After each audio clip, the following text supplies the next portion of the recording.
Brokerage reports कहाँ निकल कर आई है वो बताने के लिए अब हमारे साथ जिनय जुड़ चुके हैं। जिनय, वैसे तो ब्रोकरेज हाउसेस में भी छुट्टियां हैं, लेकिन फिर भी चुनिंदा 2-3 ब्रोकरेज रिपोर्ट्स आई है, बताएं। बिल्कुल 2-3 स्टॉक्स रहेंगे जो आज ब्रोकरेज नोट पर फोकस में रहेंगे। शुरुआत करते मोतीलाल ओसवाल ने, उन्होंने रेमंड लाइफस्टाइल पे रिपोर्ट निकाली है। जो बाय रेटिंग है उसको बरकरार रखा है। जो टारगेट प्राइस है उनका रेमंड लाइफस्टाइल पे वो है 3,000 रुपये। उनका मानना है कि जो एक्सपेक्टेशन है आगे चलकर डबल डिजिट ग्रोथ की है। जो सेकेंडरी सेल्स है स्पेशली वहाँ पर 12 to 14% ग्रोथ कंपनी कर सकती है अपने सेकेंडरी सेल्स में, वो उनका अनुमान है। उसके चलते फेस्टिव सीजन और जो ऑनगोइंग डिमांड है वहाँ से उनको एक पिकअप, एक इम्प्रूवमेंट नज़र आया है, जिसके लिए एक काफ़ी पॉजिटिव फैक्टर रहेगा रेमंड लाइफस्टाइल के लिए। उसके अलावा अगर हम FY25 की बात करें तो फर्स्ट हाफ वेडिंग सीजन काफ़ी कम थे, लेकिन सेकेंड हाफ में हमें पिकअप देखने मिला था वेडिंग सीजन के डेज में, और वही पिकअप FY26 में भी कंटिन्यू होता हुआ दिख सकता है। H1 FY26 में हायर वेडिंग डेट्स नज़र आ रहा है मोतीलाल ओसवाल को, जो एक पॉजिटिव रहेगा सारे एथनिक ब्रांड्स कंपनीज़ के लिए और रेमंड लाइफस्टाइल के लिए भी। उनका मानना है कि जो ग्रोथ होगी रेवेन्यू, पैट और इबिटा में FY24 से FY27 आने वाले 3 साल में करीब करीब डबल डिजिट 9 to 11% की ग्रोथ हमें ये तीनों ही काउंटर्स पर मैट्रिक्स पर देखने मिल सकती है। इसके अलावा बात करेंगे ओबेरॉय रियल्टी की।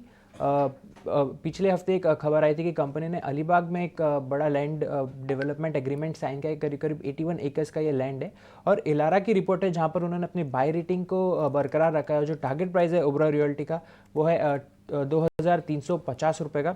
उनका मानना है कि जो अलीबाग में एंट्री लिए वहाँ पे एक लग्जरी अभी एंट्री ली है, और ये MMR रीजन को भी एक अच्छा बढ़ावा देगी। इसके अलावा उनका मानना है कि जो टोटल प्रोजेक्ट का ग्रॉस डेवलपमेंट रेवेन्यू पोटेंशियल है यह है करीब करीब 4,000 से 4,500 करोड़।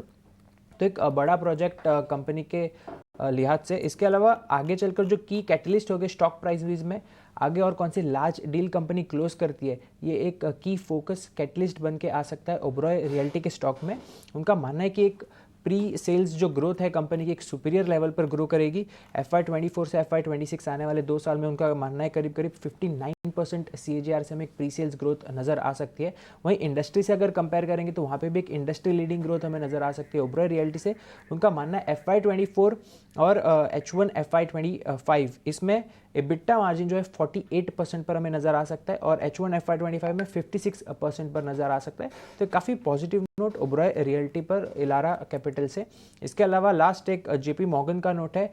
क्रेडिट कार्ड स्पेंड्स के जो डेटा आए थे उसके ऊपर उनका नोट है। अगर हम टोटल इंडस्ट्री वाइज डेटा देख ले तो नवंबर में 5% से क्रेडिट कार्ड स्पेंड्स बढ़े थे, करीब करीब 1 लाख करोड़ के आसपास का हमें स्पेंड्स देखने मिला। लेकिन वहीं ऑनलाइन स्पेंड्स जो है वहाँ पे एक दबाव ज़रूर नज़र आया, क्योंकि वहाँ पे एक 1% से एक गिरावट नज़र आई है मोमेंटम में। तो एक ऑनलाइन जो क्रेडिट स्पेंड्स है वो एक की फोकस एरिया बना रहेगा। आगे चलकर क्या डेटा निकल कर आता है वो काफ़ी की मॉनिटरेबल रहेगा। इसके अलावा कंपनी स्पेसिफिक देख लेंगे तो SBI कार्ड्स वहाँ पे क्रेडिट कार्ड स्पेंड 20% से गिरते हुए नजर आए।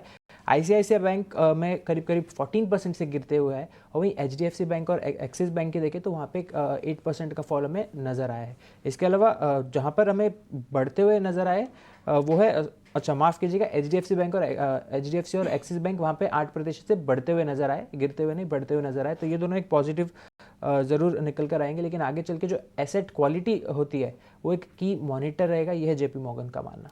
क्रेडिट कार्ड स्पेंडिंग के रिपोर्ट के चलते कई सारे रिलेटेड स्टॉक्स आज फोकस में रहेंगे। ओबेरॉय रियल्टी जहां पर ब्रोकरेज रिपोर्ट्स आई है, और रेमंड लाइफस्टाइल जहां पर मोतीलाल ओसवाल ने खरीदारी की राय रीटरेट की है, 3,000 रुपये प्रति शेयर का लक्ष्य दिया है। तो ये कुछ स्टॉक्स और सेक्टर्स जो आज ब्रोकरेज रिपोर्ट्स के दम पर फोकस में रहेंगे। जिन्हें शुक्रिया पूरी डिटेल्स के साथ हमारे साथ जुड़ने के